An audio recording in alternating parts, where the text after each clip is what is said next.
نحمده ونصلي على رسوله الكريم اما بعد فاعوذ باللہ من الشیطان الرجیم بسم اللہ الرحمن الرحیم۔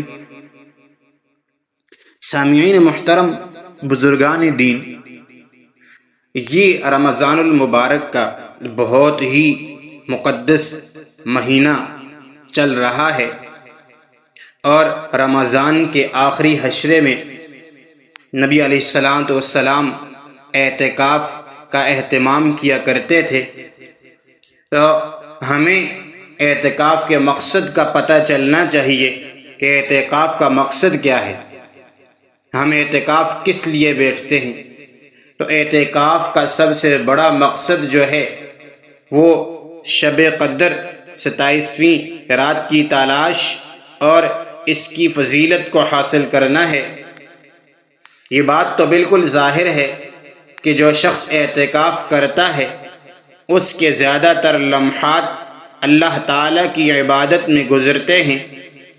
اس کے لیے آخری عشرے کی طاق راتوں میں لیلۃ القدر کا تلاش کرنا نسبتاً آسان ہو جاتا ہے۔ ظاہر ہے کہ جس شخص کو اعتکاف کے ساتھ ساتھ لیلۃ القدر بھی نصیب ہو جائے اس کی قسمت کا کیا ہی کہنا، کہ ایک طرف تو اس کو اعتکاف کا ثواب مل جاتا ہے اور دوسری طرف اسے ایک ایسی رات مل گئی ہے جس کی عبادت اور ریاضت 1000 مہینوں کی عبادت سے کہیں زیادہ افضل ہے۔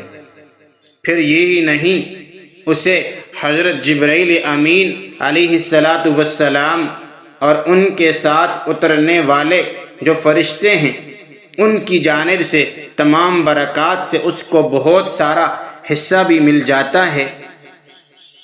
تو اعتکاف کا ایک مقصد یہ ہے کہ انسان اللہ تعالیٰ کا قرب اور اللہ تعالیٰ کی رضا حاصل کر لے۔ ایک عشرے کے لیے انسان اپنی خاندان، اپنی دوست احباب اور کاروبار سے جو الگ ہونے کا اس کا مقصد ہے وہ اس احساس کو تازہ کرنا ہے کہ ایک صاحب ایمان کے لیے اللہ تعالیٰ کی معیت ہی سب سے بڑا اعزاز ہے۔ تو اعتکاف کا مقصد اس احساس کو بھی تازہ کرنا ہے کہ ایک بندہ اللہ تعالیٰ کا مہمان بن کر اللہ تعالیٰ کے آستانے پر، اللہ تعالیٰ کے در پر آ گیا ہے، لہٰذا اس انسان کی حیثیت ایک فقیر کی سی ہے، اور وہ جن کا مہمان بن کر آیا ہے وہ اس کائنات کی مالک ذات ہے۔ اس کا یہ احساس اسے ان تمام خزانوں سے مالا مال کروا دیتا ہے جو اللہ تعالیٰ کی ملکیت ہیں۔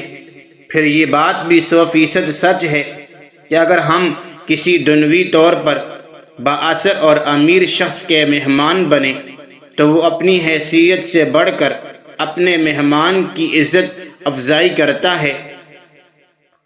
تو تصور کیجئے کہ رب ذوالجلال جو سارے خزانوں کا مالک اور مختار ہیں ان کی فیاضی کا کیا عالم ہوگا۔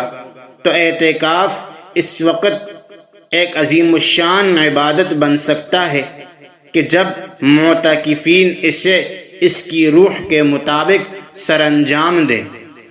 تو جو عبادت کرنے کا، اعتکاف بیٹھنے کا مقصد ہے، ہمیں اس مقصد کو پورا کرنا چاہیے، اور وہ مقصد اللہ تعالیٰ کی رضا اور اللہ تعالیٰ کا قرب اور اپنے گناہوں کی بخشش اور مغفرت کروانا ہے۔